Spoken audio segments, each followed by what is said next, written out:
In this video, I'm cleaning off my head and I'm cleaning off the block where the head meets it.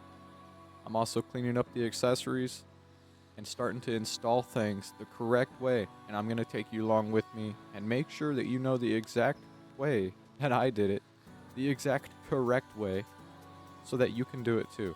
I don't just want to speed run this entire build like I speed ran this assembly, but you didn't see much of that, and for that I apologize. So I'm trying to make it up with very clear instructions on how not to blow your motor up and how to do this job all yourself. It doesn't really take all that long, and if you have all of the information that I have now, you can do it in just a couple of days. Well, maybe a week. It actually took me 2 weeks, but hey, you can do it and save yourself the money. Trust me, it's better than spending $2,500 or more. The next time I do this, I'm also going to be doing it inside of the car, the motor in the car, and that's probably going to be all of you guys. I don't really assume that you're going to have the motor out of the car for any reason. So the next couple of videos, or the next series, is going to be on a GLI, a Jetta GLI, and that's going to be a little more in-depth and for a broader audience. Now let me tell you the story on this car. 155,000th mile. This car started sounding really rough. Basically, like a knock. But it wasn't. It was actually just the chain slapping. Why was it slapping? A tensioner. All of those miles, it never got a timing job. Or at least that's what I thought. This car did have a timing job. It did, very early on. How do I know this? There were paint marks inside of the motor where you timed the car. Nobody from the dealership will put a paint mark unless they're servicing it. So that means somewhere in the 155,000 miles that were on this car, it got a service to the timing chain. Now that makes sense why the valve cover and the head were just caked in anaerobic sealant. When would have this been if it's at 155 and it's not on the records that this guy had given to me? Well, he said that he bought the car when it had 15,000 miles. And that's where his records start. I've got the full thing. But that's just it. The previous owner before him, I believe, jumped timing. Then, well, the chain will jump teeth on the cam and make the valves open at a different time. Therefore, striking the valves and being dead in the water. So you need a toe job, you need a head job, and I'm not talking pedicure. I'm talking you need to be towed to a shop and fixed. And that's what I believe happened. Somebody really spent a lot of money on this car, and it wasn't just the previous owner, it was the first owner. He must have messed it up, or maybe he even had warranty on it and the dealership did it, but it had a head job, it had new valves put in it, and it didn't have ARP studs put in it, it had standard bolts put in it, which is the cheaper route, but that's why I think it was the dealer and it was under warranty when the first owner had it and he jumped time, it bent all of the valves, and that's why there's paint marks by the chain, and that's why the chain tensioners and the guides look and were old. Because somewhere under 15,000 miles, this car had that job done. And well, it was just time for it to happen again. And he had no idea because he was told that it already had the job done. Well, that's what happens when you put around 120,000 miles on these cars. Anytime after that, you're kind of risking it. And you can measure the values to check if you need a new chain. I'll have a video on that coming up. So when it started making this noise one morning or one day, this previous owner, he brought it to the dealership where he got it. And they told him $15,000 because of a long block. What is a long block? Can anybody tell me what a long block is? And just like that, the block is clean. The head is also clean. The pistons are looking a lot better. They're not spotless, but a whole lot better. Now we've just got to put it back together. But what I'm going to be using are ARP head studs. Okay, it's bolt time. And I have no idea how to put these in. So you're going to learn with me. They provided a sheet, so let's just read it, because it would be pretty stupid not to read it. Clean and inspect all hardware. Look for defects.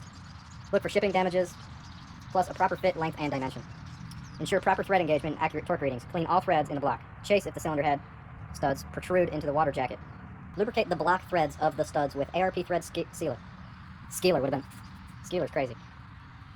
So that's that little packet in there. I'll show you in just a second. Screw the studs into the block, hand tight only. So clean it up, hand tight only. Make sure, it wasn't broken in the shipping. They're good.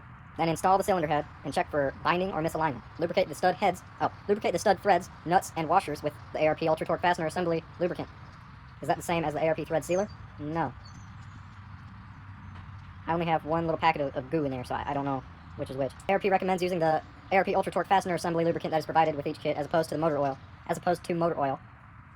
This is due to higher friction on the studs as well as inconsistencies in the clamping force of the fasteners when the motor, oil, or other low-quality lubricants are used. So use their stuff. Preload torque recommendations. Following the manufacturer's recommended torque sequence, tighten the nuts in 3 equal steps to 80 foot-pounds of torque with ARP Ultra Torque Fastener Assembly lubricant. Note, ARP Ultra Torque Fastener Assembly lubricant has been specifically designed to reduce tension in preload scatter and eliminate the need to cycle high-performance engine fasteners before the final installation. ARP Ultra Torque far surpasses all requirements offered by previous ARP lubricants in terms of fastener preload, repeatability, and performance lubricating properties. For more information on ARP Ultra Torque, visit our website or call blah blah blah. And this is the torque sequence. 2,000 years later. When you take your bolts off, when you take your head off, you also need to take this sequence in accountability. You need to do it reverse so that you don't warp the head. It's an aluminum head, okay? It's important. And if you think I'm lying about any of that, you can go ahead and pause this here.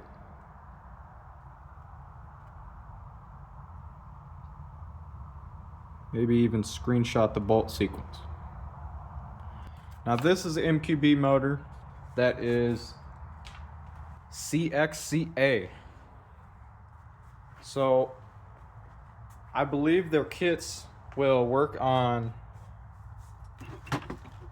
all of them. But just in case, make sure. CXC. I'm not sure if it's A, B, or whatnot, but it is the first gen motor. And I believe it's the earliest revision. Another thing, when you start to do the timing, make sure that the top guide that you buy, or the timing kit, yeah, I lost the top guide, so I had to buy another one. But make sure the timing kit you buy is the correct timing kit. You'll get all the way into installing it, put the piece on the top of the head, and you will find out that you have the 2 or 3 inch version when you actually need the 5 that spans almost halfway across each sprocket.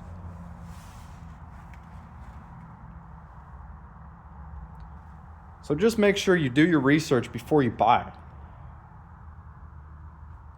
I actually lucked out and I thought I got the wrong one, but it ended up being the early revision and I needed the 5 inch. Honestly, I hate stink bugs, but I think this one's pretty chill. I mean, they're all chill until they stink, but he likes turbos, so I'll leave him be. When you're putting things together, like the cam cradle, always use this. This is the best stuff, I believe. Because the second that you start this car, you're not going to have oil on those cams. It's going to start scoring them immediately. You're not going to be able to get oil pumped up to the top. So that's why you need to use that stuff before you ruin everything. All of your hard work. Don't do that, please.